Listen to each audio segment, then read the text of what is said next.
نماز کے بعد کے اذکار کے متعلق، نماز کا سلام پھیرتے ہی نماز ختم ہو جاتی ہے. اس کے بعد سب سے پہلے کہنا چاہیے اللہ اکبر ایک بار، اور تھوڑا سا بلند آواز سے، جس سے پتہ چلے کہ نماز پڑھ لی ہے.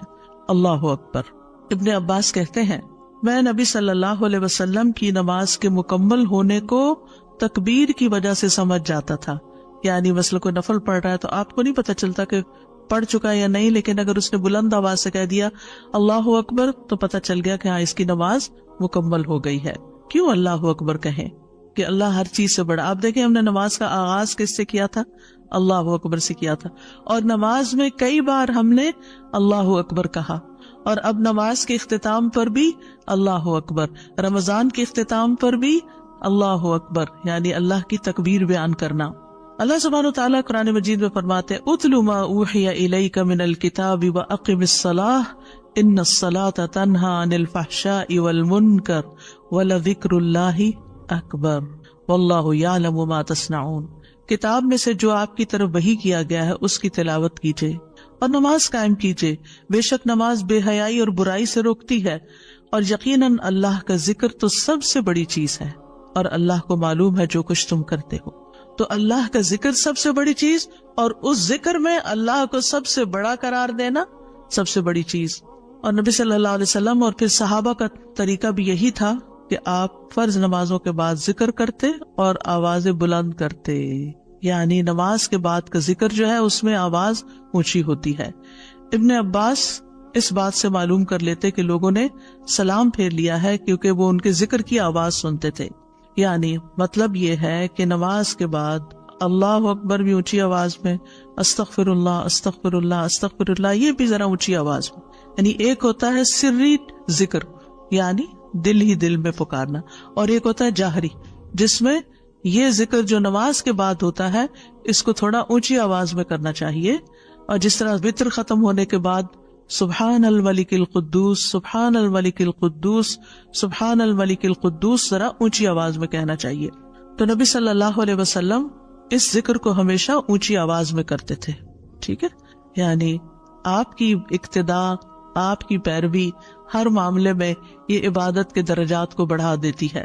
اور اس میں ہم یہ بھی دیکھتے ہیں کہ صحابہ کرام جو تھے وہ نبی صلی اللہ علیہ وسلم کی صرف سنت کو نہیں، سیرت کو بھی آگے بیان کرتے تھے کہ آپ نے کوئی کام کیا اور کس طریقے سے کیا. مثلا ذکر کیا اور کس طرح کیا، بلند آواز سے کیا یا آہستہ آواز سے کیا، بیٹھ کر کیا یا کھڑے ہو کر کیا. اور پھر آپ دیکھیے کہ نماز کے بعد اذکار جو ہیں وہ زیادہ پسندیدہ ہیں، یعنی دعاؤں کی نسبت زیادہ اذکار. ٹھیک ہے، اور پھر اسی طرح آپ دیکھیے کہ دوسرا ذکر جو آپ کریں گے وہ ہے استغفر اللہ 3 بار، استغفر اللہ استغفر اللہ. صوبان کہتے ہیں رسول اللہ صلی اللہ علیہ وسلم جب اپنی نماز سے فارغ ہوتے تھے تو 3 مرتبہ استغفار فرماتے تھے، 3 بار استغفار کرتے. ولید کہتے ہیں میں نے اوزائی سے پوچھا آپ استغفار کس طرح فرمایا کرتے تھے؟ تو انہوں نے کہا آپ فرماتے تھے استغفر اللہ استغفر اللہ. اب نماز پڑھ لی ہے، استغفر اللہ کیوں؟ اس لیے کہ ہم تو نماز کا حق بھی ادا نہیں کرتے. ہمارا دھیان کہاں سے کہاں چلا جاتا ہے، ہم کئی دفعہ بھول جاتے ہیں، ہمیں سجدہ سہو کرنا تک یاد نہیں رہتا، ہمیں کچھ پتہ نہیں ہوتا ہم نے کون سی سورت پڑھی، کیا تلاوت کی. ہو سکتا ہے تلاوت میں کوئی غلطی کر دیں، ہو سکتا ہے کہ تسبیح کی جگہ کچھ اور پڑھ دیں بھول چوک کے.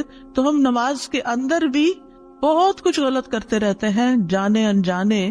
اور خاص طور پر جن لوگوں نے اپنی نماز کے پروننسیشن کی اصلاح نہیں کی وہ تو کچھ سے کچھ پڑھتے رہتے ہیں بعض اوقات. یعنی پروننسیشن صحیح نہ ہونا جو ہے وہ الفاظ کے مطلب کو ہی بدل دیتا ہے. اس لیے پہلی پرائرٹی میں کوئی ایسا ٹیچر ڈھونڈیے کہ جو آپ کی نماز سن کے اس کا پروننسیشن آپ کو ٹھیک کر دے. بہرحال نماز کے بعد استغفر اللہ. اور ایک اور چیز، نماز پڑھنے کے بعد انسان کو ایک فیلنگ ہوتی ہے کہ میں نے کچھ کیا ہے، لیکن جب انسان استغفر اللہ کہتا ہے تو اس میں عاجزی کا اظہار ہوتا ہے کہ اللہ تیرا حق ادا نہیں کیا، مجھے ابھی بھی گناہوں کی بخشش کی ضرورت ہے. اور آپ دیکھیے کہ یہ الفاظ نبی صلی اللہ علیہ وسلم ادا کرتے تھے جن کے اگلے پچھلے سارے گناہ معاف کر دیے گئے تھے. تو جو شخص نماز کے بعد استغفار پڑھتا ہے وہ اپنی نمازوں پر کبھی فخر غرور تکبر نہیں کر سکتا. کہ میں بڑا نمازی ہوں، میں بڑا پرہیزگار ہوں، میں بڑا عبادت گزار ہوں. نہیں، وہ یہ دیکھے گا کہ میں نے حق ادا نہیں کیا، میرے سے جو کمی کوتاہی ہوئی ہے اللہ تعالیٰ اس کو معاف کر دے. جو چیز مکمل طور پر ادا کرنی چاہیے تھی اس کو اس طرح نہیں ادا کیا، کچھ نہ کچھ کوتاہی واقع ہو گئی، تو اس بخشش کے طلب کرنے سے اللہ تعالیٰ کوتاہی سے درگزر فرما دے گا انشاءاللہ. اور ویسے بھی استغفار کرنے سے نقص یا کمی کوتاہی جو ہے اس کا ازالہ ہوتا ہے ہماری عام روزمرہ زندگی میں بھی. تیسرا ذکر، اب آپ دیکھ رہے ہیں یہ ذکر ہے، اللہ اکبر بھی ذکر ہے، استغفر اللہ بھی ذکر ہے، اور تیسرا یہ بھی ذکر ہے، اللہم انت السلام ومنک السلام تبارکت ذی الجلال والاکرام. اے اللہ تو سراپا سلامتی ہے اور تجھی سے سلامتی حاصل ہوتی ہے، تو بڑی برکتوں والا ہے اے جلال و اکرام والے. یعنی استغفار کے بعد پھر فوراً بعد اللہ تعالیٰ کی تعریف اور یہ ذکر. السلام جو ہے یہ اللہ تعالیٰ کے ناموں میں سے ایک نام ہے، جس کا مطلب یہ ہے کہ اللہ تعالیٰ ہر طرح کی آفات سے، عیبوں سے، ہر طرح کے نقص سے سلامت ہے. کوئی چیز اس کو نقصان نہیں دے سکتی، نہ لوگوں کی باتیں جو اللہ تعالیٰ کے خلاف کرتے ہیں، یا لوگوں کے گمان، یا لوگوں کی نافرمانیاں اور گناہ اور عبادت نہ کرنا، اللہ کا حکم نہ ماننا. اللہ تعالیٰ کو کوئی چیز نقصان نہیں دیتی، وہ سلامت ہے، اس کو کسی کی ضرورت ہی نہیں ہے. یہ جو کچھ ہم کرتے ہیں، ذکر ہو، عبادت ہو، یہ اپنے ہی فائدے کے لیے کرتے ہیں، اللہ تعالیٰ پر کچھ احسان نہیں ہے. تو ہم یہ کہتے ہیں اللہم انت السلام، کہ اللہ تعالیٰ آپ سراسر سلامتی ہیں اور آپ کا ہر فعل جو ہے وہ ظلم سے سلامت ہے، پاک ہے، ہر شر سے پاک ہے. آپ کی تقدیر، آپ کے فیصلے، ہر چیز سلامتی پر مبنی ہے. ومنک السلام، سلامتی تیری ہی طرف سے آتی ہے، یعنی تو ہی سلامتی دیتا ہے یا تو ہی سلامتی کو روک لیتا ہے. سلامتی کا مالک بھی تو ہی ہے، تو سلامت رکھے تو ہم سلامت ہیں. تو یہ تعلق اللہ تعالیٰ سے انسان اپنا ظاہر کرتا ہے، انسان اپنے رب کے بارے میں کیا سمجھتا ہے. تبارکتا، تبارکتا کا لفظ برکت سے ہے، جس کا مطلب ہوتا ہے کثرت سے کسی چیز کا بڑھنا اور قائم رہنا، یعنی تیری خیرات و برکات بہت زیادہ ہیں. ذل جلال والاکرام، اے عزت اور جلال والے. جلال کا مطلب ہے عظمت، بڑائی، اور اکرام کا مطلب ہے احسان. یعنی تو اپنے بندوں کو عزت و اکرام دیتا ہے، اپنے رسولوں کو، اپنے انبیاء کو اور اپنے صالح بندوں کو تو ہی عزت اور اکرام اور برکتیں عطا کرتا ہے. ساری نعمتیں تیری ہی طرف سے ہیں. اور یہ کتنا خوبصورت ذکر ہے جو ہم ہر نماز کے بعد کرتے ہیں، یا جو نہیں کر رہے انہیں لازماً کرنا چاہیے، کہ اللہ سبحانہ وتعالیٰ سے ہم اپنے اچھے گمان کا اظہار کرتے ہیں اور ایک طرح سے انڈائریکٹلی سلامتی اور برکت طلب بھی کرتے ہیں. آپ دیکھیے عموماً ہم جب کسی چیز کے اندر فائدہ دیکھتے ہیں تو ہم خیر اس سے وابستہ کر لیتے ہیں، یہ ہے تو کام ہوگا، یہ نہیں تو کام ہی نہیں ہوگا. مثلاً آپ کوئی قلم خریدتے ہیں اور اس سے لکھنا شروع کرتے ہیں اور آپ کو اچھا لگتا ہے، یا آپ اس سے جو لکھنا چاہتے تھے آرٹیکل یا کوئی چیز یا نوٹس اپنے تو بڑے اچھے لکھ پاتے ہیں، تو آپ کہنے لگتے ہیں یہ قلم بڑا مبارک ہے. ٹھیک ہے بھائی، قلم اچھا ہے، فائدہ دے رہا ہے آپ کو، لیکن اصل تو اللہ نے آپ کے لیے یہ وسیلہ بنایا کہ اس نے آپ تک یہ پہنچایا. تو اصل برکت اور خیر اور سلامتی کا منبع اللہ رب العزت کی ذات ہے. چیزوں کے ساتھ مت چمٹ جائیے اور ان پر اتنے ڈیپینڈنٹ نہ ہو جائے کہ اللہ کو بھول جائیں اور اللہ تعالیٰ کی نعمت اور اللہ تعالیٰ کا احسان یاد نہ کریں. تو اس لیے ہر نماز کے بعد ہم اس بات کا اقرار کرتے ہیں کہ ساری برکتیں تیری ذات سے ہیں یا رب، ساری سلامتی تیری طرف سے ہے یا رب، عزت اور اکرام تیری ہی طرف سے ہے یا رب، تو ہی جس کو چاہے اس پر احسان فرماتا ہے، لہٰذا ہم یہ سب کچھ تجھ سے ہی طلب کرتے ہیں. پھر آپ دیکھیے چوتھا ذکر ہے لا الہ الا اللہ وحدہ لا شریک لہ لہ الملک و لہ الحمد وہو علی کل شیء قدیر. یہ بھی آپ 3 بار پڑھ سکتے ہیں، یہ بھی ذکر ہے، یعنی 3 مرتبہ اللہ تعالیٰ کی توحید کا اقرار. مغیرہ بن شعبہ جو وحی کے کاتب تھے ان سے مروی ہے کہ معاویہ رضی اللہ عنہ نے مغیرہ کو لکھا کہ کوئی حدیث جو آپ نے رسول اللہ صلی اللہ علیہ وسلم سے سنی ہو وہ مجھے لکھ کر بھیجیں.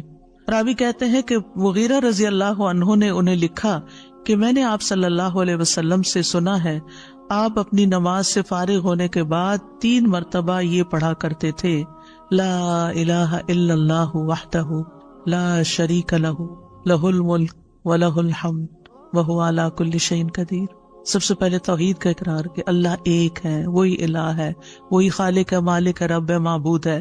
پھر اس بات کا انکار کہ کوئی اس کا شریک ہو، لا شریک لہ. اور پھر لہ الملک، بادشاہت بھی اسی کی ہے، معبود بھی وہی ہے، بادشاہ بھی وہی ہے، اور ایسا بادشاہ ہے وَلَهُ الْحَمْدُ کہ اس کی تعریف ہے. دنیا کے بادشاہوں کا حشر ہوتا دیکھا ہے آپ نے، ان کے ساتھ کیا کیا جاتا ہے. لیکن اللہ سبحانہ وتعالیٰ کی بادشاہت پر کوئی آنچ نہیں آتی، کوئی اس کو ہلا نہیں سکتا، کوئی اس کو نقصان نہیں دے سکتا، کوئی اس پر باتیں نہیں بنا سکتا، کوئی اس کا نقص نہیں نکال سکتا کہ اللہ تعالیٰ نے آسمان میں یہ کیا چیز بنا دی اور زمین میں کیا بنا دی. نہیں، وَلَهُ الْحَمْدُ، اسی کی ہے تعریف. یعنی ایسا بادشاہ کہ جو قابل تعریف ہے، اور ایسا بادشاہ کہ وَهُوَ عَلَى كُلِّ شَيْءٍ قَدِيرٌ. دنیا کے بادشاہ انتہائی بے بس لاچار ہوتے ہیں، ان کے ہاتھ میں کچھ نہیں ہوتا، وہ انسانوں کے محتاج ہوتے ہیں، انسانوں کی خدمت کے، انسانوں کی مدد کے، انسانوں کے مال کے محتاج ہوتے ہیں. یہ بادشاہت کیا بادشاہت ہے جس کی ساری ڈیپینڈنسی لوگوں کے اوپر ہے. تو اصل بادشاہت تو اللہ کی ہے کہ جو ہر چیز پر پوری قدرت رکھتا ہے. تو آپ اس احساس کے ساتھ اگر اللہ تعالیٰ کا یہ ذکر کرتے ہیں تو آپ کا دل ایک سکون سے بھر جائے گا، ایک خوشی سے بھر جائے گا کہ میں ایسی ہستی کو جانتی ہوں، ایسی ذات کو جانتی ہوں کہ جو اتنی خوبیوں کی مالک ہے. کیونکہ یہ انسان کی فطرت میں ہے، انسان کی نفسیات میں ہے کہ وہ کسی چیز کی تعریف کر کے خوش ہوتا ہے. اور عام طور پر ہم صرف سامنے نظر آنے والی چیزوں کی تعریف کر کر کے خوش ہوتے رہتے ہیں، اور تھوڑے دن کے بعد وہ بھی خراب ہو جاتی، وہ تعریف بھی ساتھ ہی چلی جاتی ہے. انسان ہے تو مر جاتے ہیں، ان کے اعمال ہے تو ختم ہو جاتے ہیں، اور کبھی وہ اچھے ہوتے ہیں اور پلٹ بھی جاتے ہیں. وہ کہاں گئی تعریفیں؟ جوان ہے تو بڑھاپے میں ساری تعریفیں چلی گئی، مالدار تھے تو غریب ہوئے تو ساری تعریفیں چلی گئی. اسی طرح علم ہے اور جنون